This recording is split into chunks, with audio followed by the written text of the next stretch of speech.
നിന്റെ പേര് മമ്മൂട്ടി എന്നാണ്. മുഹമ്മദ് കുട്ടിയേക്കാളും അരോചകമാണ് അന്നത്തെ. കാരണം കളിയാക്കി വിളിച്ചൊരു പേരാണ് ഈ മമ്മൂട്ടി. ഞാൻ മമ്മൂട്ടി എന്ന് വിളിച്ചാണ്.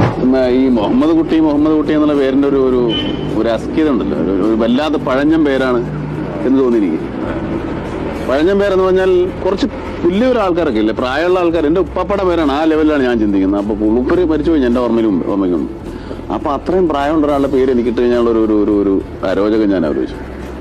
അപ്പൊ കോളേജ് കയറി മാരേജ് കോളേജിൽ ഫസ്റ്റ് ഇയർ ഒക്കെ ചെന്നപ്പോൾ ഈ മുഹമ്മദ് കുട്ടി എന്നുള്ള തരത്തിൽ അത് ഞാൻ അങ്ങോട്ട് ഒളിപ്പിച്ചു. ആ പേര് അപ്പാടെ ഞാനതങ്ങ് മറച്ചിട്ട് എന്റെ പേര് ചോദിക്കുന്നവരോടൊക്കെ ഞാൻ ഓമർ ഷെരീഫ് എന്ന് പറഞ്ഞു. അങ്ങനെ അപ്പൊ നമ്മുടെ അന്നത്തെ കാലത്ത് ഈ ഐഡന്റിറ്റി കാർഡ് ഉണ്ട് കോളേജിൽ, ഓർമ്മയില്ലേ? ഈ ഐഡന്റിറ്റി കാർഡ് ഒരുത്തന്റെ എന്റെ വീണ് കിട്ടിയപ്പോ എന്റെ പേര് ഇങ്ങനെ മുഹമ്മദ് കുട്ടി എന്നാണ്. നിന്റെ പേര് മമ്മൂട്ടി എന്നാണ്. അങ്ങനെ എന്റെ പേര് മമ്മൂട്ടിയായത്. അതായത് ഒരു കള്ളത്തരം വെച്ച് ഞാൻ പിടിച്ചു. എന്നെ അവർ പിടിച്ചിട്ട് ശശിധരൻ എന്ന് പറഞ്ഞിട്ട് ഒരു ഫ്രണ്ടാണ്, അവനിപ്പോ എവിടെയാണാവോ. അപ്പൊ അവൻ പാറ്റേൺ ടൂരാ പഠിക്കുന്നത്, ഞാൻ BA ഡിഗ്രി.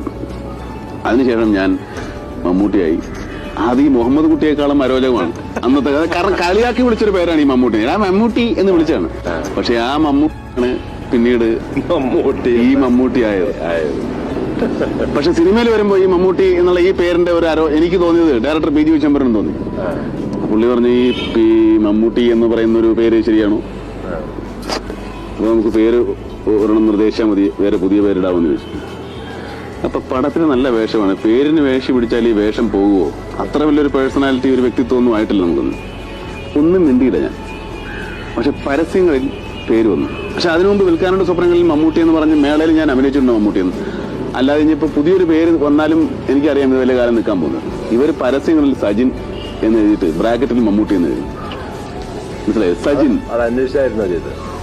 ഇങ്ങനെ ഒരു പേര് ഞങ്ങൾ ചിലപ്പോൾ ഒന്ന് മാറ്റം പറഞ്ഞു. പേര് മാറ്റിട്ട് പടത്തിൽ വേഷം കിട്ടിയാൽ മതി, പിന്നെ നമ്മൾ ആളാകുമ്പോൾ മാറ്റല്ലോ. പക്ഷെ അവരങ്ങനെ ആ പേരിന് വലിയ ഒരു സ്ട്രെസ് കൊടുത്തില്ല. പരസ്യത്തിൽ സജിൻ ബ്രാക്കറ്റിൽ മമ്മൂട്ടി.